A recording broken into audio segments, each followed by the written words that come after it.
तो भाई फिलहाल मैं फरीदपुर गांव के अंदर मौजूद हूँ, जो हिसार डिस्ट्रिक्ट का गांव है। और जो आप ये बैनर देखने लग रहे हो, ये जो बैनर है, एक पत्नी को लेने एक पति पहुंचा, वो उसके आशिक के बारने के सामने बैठा है बैनर लगा के कि भी मेरी पत्नी को आशिक भगा के ले गया। तो ये जो तस्वीर आप देखने लग रहे हो, फरीदपुर गांव से देखने लग रहे हो, जो हिसार डिस्ट्रिक्ट का गांव है। जो शख्स देखने लग रहे हो अपने बच्चों के साथ बैठा है, भाई इसका कहना है कि मेरी पत्नी को इस गांव का लड़का जो मेरी पत्नी का आशिक है वो भगा के ले गया। तो ये तस्वीर आप सीधी फरीदपुर गांव से देखने लग रहे हो, जो हिसार डिस्ट्रिक्ट का गांव है। ग्रेट हरियाणा न्यूज देखने वाले सारे दर्शकों ने संजय दुवन चन्नत की राम राम। तो इस शख्स से हम बातचीत करांगे। आप देखने लग रहे हो भाई गली के अंदर इस इंसान ने धरना लगा दिया है। क्या बताया जा रहा है कि इस गली के अंदर जो इसकी पत्नी है उसका जो आशिक का घर है। तो इनसे बातचीत करांगे, आप देखने की कोशिश कर रहे हो जो सीधी तस्वीर ग्रेट हरियाणा न्यूज के माध्यम से। तो और ज्यादा बातचीत इस भाई से करांगे जो छोटे छोटे बच्चों को लेकर जो यहाँ बैठा है। भाई इसका कहना है कि भाई मेरी पत्नी इस गांव के लड़का जो इसकी पत्नी का आशिक है उसके साथ भाग गई है। कहाँ, इनसे बातचीत करांगे। राम राम भाई साहब। राम राम भाई साहब। भाई साहब धरना लगा दिया, किस चीज का क्यों लगाना पड़ा आपने? भाई न्याय खातर कोर्ट भी है, पुलिस भी है, भैया आपने यही धरना लगानी क्यों सोची? धरना भाई साहब हम सर पंचायती मिलिए पंचायत के ही ये रिलेशनशिप का जो कानून हनी सरकार ने गलत बना रखा है। तो हम क्या कर सकते हैं इसके बारे में? पूरे गांव की पंचायतों से मिल चुका हूँ, पांचों गांव की पंचायतों से भी मिल चुके हूँ। पहले अपना परिचय दो, अपना नाम क्या है? मेरा नाम है राजेश कुमार, गाँव पावड़ा। गाँव पावड़ा, अच्छा पावड़ा से हो आप? हाँ जी पावड़ा तो से। आप फरीदपुर में पहुंचे हो, मतलब आपकी पत्नी इस गांव में रहती है क्या? इस गांव में न्यूज लेके बाहर जा रहा है, फरार हो रहा है। अच्छा किसी से ये कांटेक्ट भी नहीं मिल रहा, कहाँ पे रहते, उनके परिवार वाले भी नहीं बता रहे कहाँ पे रहता है वो। अगर जे हम उसके पास जाएंगे तो वो केस डाल देगा हमारे ऊपर कि हमको मारने के लिए घूम रहा है ये। तो ये दोनों बच्चों की परेशानियां देखो फिर कितनी बढ़ जाएगी। अब ठीक है मेरे बच्चे और मेरे हाथ में तो है नहीं जो कुछ आपकी भी। पत्नी को लेके उसका नाम क्या है? उसका नाम है सोनू। सोनू फरीदपुर गांव का है? फरीदपुर का। उसका पिताजी का नाम है रामकेश। रामकेश। यही घर है क्या उसका आसपास? हाँ जी इसी गली में घर है, ये गली है पीछे। अच्छा, तो आपको पक्का पता है आपकी पत्नी उसी के साथ है? पक्का पता है, मेरे बच्चे ने मेरे को सारी हकीकत बता दी उसके बारे में। मैं करता था बहनी बादशाहपुर में दुकान, सुबह जाता था वहाँ 7:30 बजे और शाम को 8 बजे आता था मैं। तो मेरे को घर पे मिलती थी। तो उसके जाने के बाद इस बच्चे ने सारी बता दी। घर पे आता था, वो चाय पीता था, बैठता था उसके पास। तो इस बच्चे को धमकी देता था वो, अगर जो तेरे को तेरे पापा ने बता दिया तेरे को जान से मार दूंगा। तो इस बच्चे ने डर के मारे मेरे को नहीं बताया। 2 दिन के बाद इसने बताया था। फिर हमने किसी गांव के आदमी से बात की, मैं इस तरह सोनू है और जो मेरी घरवाली को लेके यहाँ से गया है। कितने दिन होगा पत्नी को ले जाए हुए? ये 2 महीने हो गए। 2 महीने से पुलिस भी हमको गुमराह कर रही है। आज बुलाएंगे, कल बुलाएंगे, बात करवाएंगे। पुलिस ने भी हमारी बात नहीं होने दी, सिर्फ एक बार थाने में बुलाया था उसको। थाना में बुलाने के बाद पुलिस वाले ने ये कहा था क्या तुम इसके साथ जाना चाहती? उसने मना कर दिया एक बार में। और उसका जो चेहरा था मेरी घरवाली का मायूस चेहरा था, खुशी नहीं थी उसके बिल्कुल भी। पता नहीं किस प्रेशर में थी, क्या प्रेशर डाल रखा था उसके ऊपर पता नहीं। उसने ये कहा था 5 दिन बाद मेरे को टाइम दे दे, 5 दिन के बाद मैं फैसला सोच के बता दूंगी। 5 दिन के बाद पुलिस वालों ने नहीं बुलाया उसको।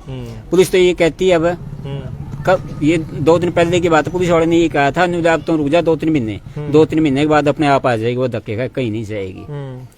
तो ये बताओ 2 महीने से हो गई, 2-3 महीने रुक जाएंगे तो कैसे रुक सकते हैं? जो इस गांव का लड़का फरीदपुर का, उसकी आपके घर कैसे आन जान हुई थी? उसने हमारे से बेड बनवाना था। बेड के लिए हमारे पास 2 बार आया, सिर्फ 3 बार भी नहीं गया, 2 बार गया है। फिर हमारे घर पे बाइक खड़ा करने लग गया वो। बाइक के लिए मैंने मना किया। बाइक के बाद फिर उसने क्या मेरे को कुछ कहा उसने इसके बारे में, बाइक के लिए अच्छा नहीं किया तूने, बुरा होगा तुम्हारे साथ। तो फिर उसने इस बेस पे हमारे से बदला लेने की कोशिश की। ये बाइक तरह खड़ा नहीं होने देता। फिर बाद में उसने पता नहीं किस तरह से उसके साथ साठ-गांठ की, पीछे से वो आता था, पीछे से बुलाया उसको। ये 7वां महीना की 15 तारीख के बाद की बात है। 8वां की 2 को लेके चला गया। 17 दिन में ही सब कुछ कर गया वो। मतलब 17 दिन में आपकी पत्नी को ले उड़ा? हाँ जी ले उड़ा वो 17 दिन में। तो आपने इसकी पुलिस रिपोर्ट करा दी थी? पुलिस रिपोर्ट मैंने कटवा दी थी। 3 तारीख को 2 को वो गई थी। 3 को मैंने 8 बजे पता लगा था, शाम को घर पे आया। उस टाइम काम पे से आया था मैं 8 बजे। तो ये लड़का बाहर खड़ा हुआ मिला था मेरे को, रो रहा था, ये पापा मेरी मम्मी कहाँ है? माँ बेटा घर पे नहीं है। फिर बच्चों ने बताया इस तरह वो सड़क पार से निकल गई बस स्टैंड की तरफ। फिर मैंने अगला दिन जाके FRI कटवाई उसके खिलाफ। इस लड़के ने देखा था उसके साथ जाते हुए? हाँ, नहीं, इस लड़के ने, वो घर पे आता था ना, इस लड़के ने पूरी हिस्ट्री का पता पूरा देखा है इस लड़के ने। जो उसके जो कैसा काम है, उसका रहन सहन सारा देख रखा था। जो आपकी पत्नी है, जो पीछे से जो काम होते थे, वो सारे इस लड़के को पता है? हाँ, इस लड़के को पता है सब कामों का। और मेरे को कुछ भी मालूम नहीं था। जाने के बाद इस बच्चे ने मेरे को बताया पापा इस तरह था, तब मैंने उसका नाम थाना में रखा है। तो यहाँ हम सरपंच के पास भी आया था, मैं खुद आया था। किसी दूसरे के पास मैंने फोन किया, दूसरे ने सरपंच के पास फोन किया। यहाँ ये रवि सरपंच जी है हमारे, ठीक है, इनके पास आया तो रवि जी ने ये कहा था ना, इसके पास तुम्हारी घरवाली नहीं है। जब मैंने पूछताछ कर ली इससे, तो फिर मैंने पुलिस के सामने, इस बच्चे ने बताया ना, तो मैंने पुलिस के सामने उसका नाम रखा है। मैं इस तरह जी इसके पास है, बुलाएंगे उसको। 6-7 दिन निकाल दिए उसने, बुलाते बुलाते पुलिस वाले ने। 6 दिन के बाद उसने मेरे पास फोन किया, वो लड़का मेरे पास आ गया, उसके पास तुम्हारी वाइफ नहीं है। 15 दिन के बाद फिर उसने, पुलिस वाले ने मेरे पास फोन किया ना, तुम्हें दोनों को आमो शामी करेंगे हम, तुम थाना में आ जाओ। हम थाना में गए तो साथ में वो घरवाली को लेके आ रहा था वहाँ थाना में। तो उसके साथ थे 4 और, पता नहीं कौन थे वो, मैं नहीं जानता उनको। तो 5वीं वो थी, वो 5 जने थे, मैं और ये लड़का मेरे साथ में थाना में थे। तो आगे से हमारी बात भी नहीं होने दी। उस लड़के ने मेरे को धमकी दिया, मैं इससे दूर हो जाए, मैं ये बात नहीं करना चाहती। पुलिस के सामने शम्मी में गया तो पुलिस ने मेरे को वहीं पे बिठा लिया। आधा घंटा के बाद मैंने, पुलिस वालों ने मेरे को निकाला। आधा घंटा पहले उन्हें जाए हुए हो गया था वहां से। मैंने पुलिस से पूछा, महा जी वो कैसे गए, क्या ले रहे थे? हमको नहीं पता है क्या ले रहे थे क्या नहीं दे रहा। पुलिस वाले ने मेरे को धमकी दी। पुलिस के पास में गया तो पुलिस वाले ने ये बोल दिया कि ना तुम्हारा काम है क्या, और काम नहीं मेरे पास। पुलिस ने मेरे को डांटा। फिर पुलिस ने मेरे ऊपर दबाव डालने की कोशिश की। मैंने CM विंडो लगा दी, SP DSP IG। पुलिस वाले आप पर दबाव क्यों बना रहे? पुलिस इसलिए दबाव बना रहे, क्या ये लिख के दे दे कि मेरी घरवाली के बयानों से मैं संतुष्ट हूँ, एफिडेविट दे के जाता हूँ। मैंने एफिडेविट से मना कर दिया। पता नहीं वो फैसला हुआ या ना हुआ थाना में, उसके बाद नहीं गया हूँ। एफिडेविट के लिए पुलिस ने मेरे ऊपर दबाव बनाने की कोशिश की। पुलिस से क्यों मिली भगत तो नहीं है किसी तरह की? मेरे हिसाब से पुलिस की मिली भगत है। जो IO है हमारा, जो IO था, उसके खिलाफ भी मैंने IG के और सबको ये बोला कि मैं इससे इंक्वायरी बिल्कुल भी नहीं करवाना चाहता, दूसरे से इंक्वायरी करवाई जाए मेरी। तो आपका IU पे भी आपको पूरा विश्वास नहीं है? पूरा विश्वास नहीं, बिल्कुल भी विश्वास नहीं, 1% भी विश्वास नहीं करता। मैंने उसके सामने बोल दिया, DSP के सामने हो गया था, DSP के सामने मैंने बोल दिया, मैंने इस पे 1% भी नहीं, मैं इंक्वायरी करवाना चाहता, ना मैं इस पे विश्वास कर रहा, बिल्कुल भी नहीं विश्वास कर रहा।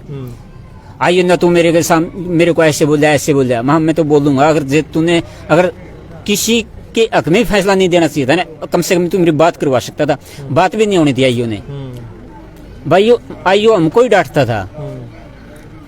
IO आपको डांटता था? हमको ही डांटता था, खुद को। एक पता नहीं किस तरह का कागज था, वो अंग्रेजी में लिखा हुआ था, उस पे मेरे साइन करवाए IO ने। मैंने ये बोला, क्या दूसरे लड़के ने फोन किया, IO साहब आपने फोन इस पे साइन किस लिए करवाए गए? ये साइन तो इसने करने ही थे। फिर मना कर दिया ना, मैंने साइन नहीं करवाई इसके, बिल्कुल भी नहीं करवाई। जो डॉक्यूमेंट्स मैंने जिस टाइम उसको भेजेगा साथ में, मैंने कहा इसके डॉक्यूमेंट्स मेरे को दे तू। किस बेस पे तो मेरी घरवाली उसके साथ भेज रहा है? क्यों? डॉक्यूमेंट्स तो मेरे पास भी है ना, लव मैरिज के डॉक्यूमेंट्स मेरे पास है।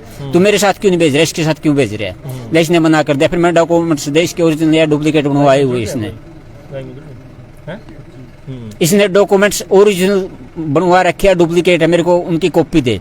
मैंने कहा मैं इनकी फोटो स्टेट करवा सकता हूँ मैं, उसने मना कर दिया, फोटो स्टेट भी नहीं दी। कम से कम भी 20-25 दिन के बाद मेरे को ये डॉक्यूमेंट्स दिए उसने। जो मेरे साइन करवाए गए थे वो पेज मेरे पास आज भी नहीं है। तो आपने मतलब आपका घर आ करता, तो आपने उसके मतलब शक नहीं हुआ था भाई इंसान गलत इंसान आपका घर आ हुआ है, तो आपने क्या क्यों इजाजत देर की थी? थोड़ा मेरे को डाउट होती, मैंने उसके बाइक खड़ा करने से मना कर दिया था। बाइक किस लिए खड़ा करता था वो? बाइक वही सारे किसी गाड़ी चलाता था, वो कहता था शाम को मैं बाइक ले जाऊंगा, सुबह खड़ा कर जाऊंगा कि धरती बोझ मांगा। ठीक है कोई बात को नहीं, तू खड़ा कर जाएगा। फिर मैंने डाउट हुआ ना, तो उस टाइम मैंने उसका बाइक खड़ा करने से मना कर दिया। तो फिर उसके ये दवेश भावना के हिसाब से फिर उसने ऐसा बदला लिया हमसे। कितने साल हो गए आपकी शादी को? शादी ये 2020 में हुई थी जी हमारी। 2020 में 10 में हुई होगी। बालक तो बड़े हैं। नहीं, ये पहले वाली के 2 बच्चे। पहले वाली दूसरी शादी थी? हाँ, दूसरी शादी थी हमारी। उसके ना की गुड़िया है। क्या नाम अपनी पत्नी का? सुशीला नाम है। सुशीला कौन से गाँव की है? जेवरा से। जेवरा की, यही पास में ही है। हाँ। पास में। देखो भाई, जो काला कानून है, जो लिबरेशन का है, जो परिवार भुगतन लग रहा है, जो दो मासूम बच्चे हैं भाई सुबह से भूखे बैठे हैं। आशिक का जो बताया जा रहा है, इसकी पत्नी का उसके गली के सामने बैठे हैं। जो हरियाणा के अंदर शर्मसार करने वाला जो कानून है, जो सरकार ने बना रखा है, कैस कहा भाई एक दूसरे की पत्नी बजाना लोगों का नॉर्मल काम हो गया है।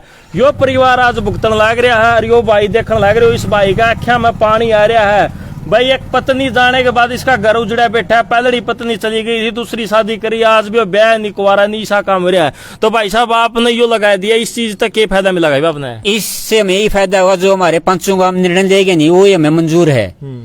चाहे हमको गांव से निकाल देंगे या हमको बसा देंगे, गांव पे डिपेंड करते, पंचों का हमारे जो फैसला देंगे ना हमारे वो निश्चिंत होगा।